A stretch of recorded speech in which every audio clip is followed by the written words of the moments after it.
Over the course of human history, women have been held to unattainable standards based on a male interpretation of an ideal woman. The relationship between Ovid's story of Pygmalion and Denis Villeneuve's Blade Runner 2049 proved that, although these standards go by many aesthetics, the ideal woman has always centered around ideals of ownership which appeal to male insecurities. An early narrative that reflects the male gaze's objectification of women is Ovid's story of Pygmalion, related in 8 AD in his legendary narrative poem Metamorphoses. Pygmalion is a sculptor from Cyprus who saw women waste their lives in wretched shame. He crafts a statue of his ideal woman, which he falls in love with. Ovid uses contrast to frame his sculpture as the pure antithesis of the wicked and promiscuous women of Cyprus, a statue with exquisite beauty which no woman of the world has ever equaled. Venus, judging Pygmalion a virtuous man, grants his prayers to have his statue be made real. Pygmalion's character was not without critique in its era.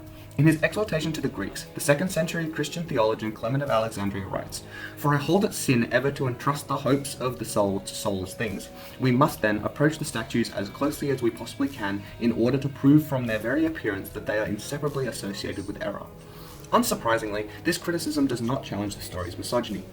Pygmalion's overt disdain for the promiscuous women of Cyprus aside, that he falls in love with a sculpture shows that his value of women is based on physical beauty and ownership. Pygmalion's desire for an uncorrupted woman lives on in popular culture. For example, in movies such as The Fifth Element in 1997 and Tron Legacy in 2010, the perfect woman that the protagonist ends up with is newly created, meaning that she is both untouched by another man, and as she is unable to complete simple tasks without the protagonist's help, she is entirely reliant on him. George Bernard Shaw's 1913 play Pygmalion and its subsequent 1956 musical and 1964 film My Fair Lady involve Henry Higgins, the story's Pygmalion, engaging in a challenge to pass off a street urchin named Eliza Doolittle as an upper-class lady, the pinnacle of English femininity. Her final challenge is to pass as a member of high society at the embassy ball. Higgins works tirelessly to train Eliza's voice and actions to be more gentle and submissive.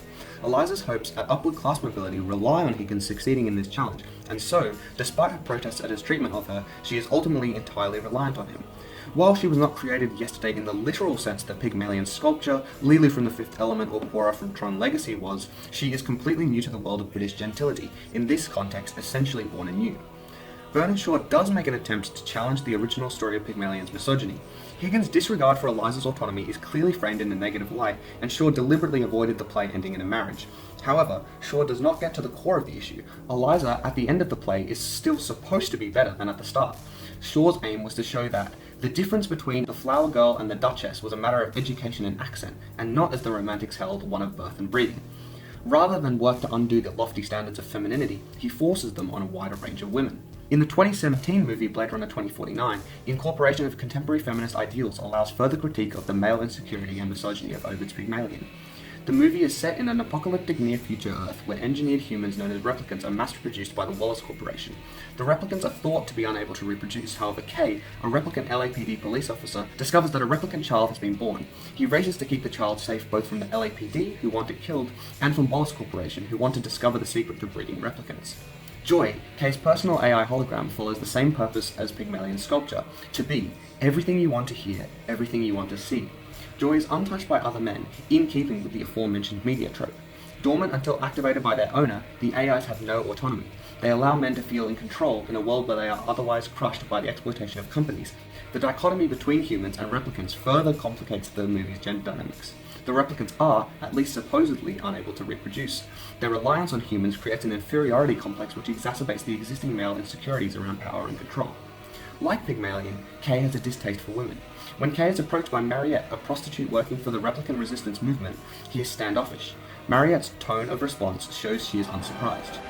Oh, you don't like real girls. Later in the movie, Joy seeks to overcome her inability to engage in physical acts of love with Kay by enlisting Mariette as a surrogate for them to have sex.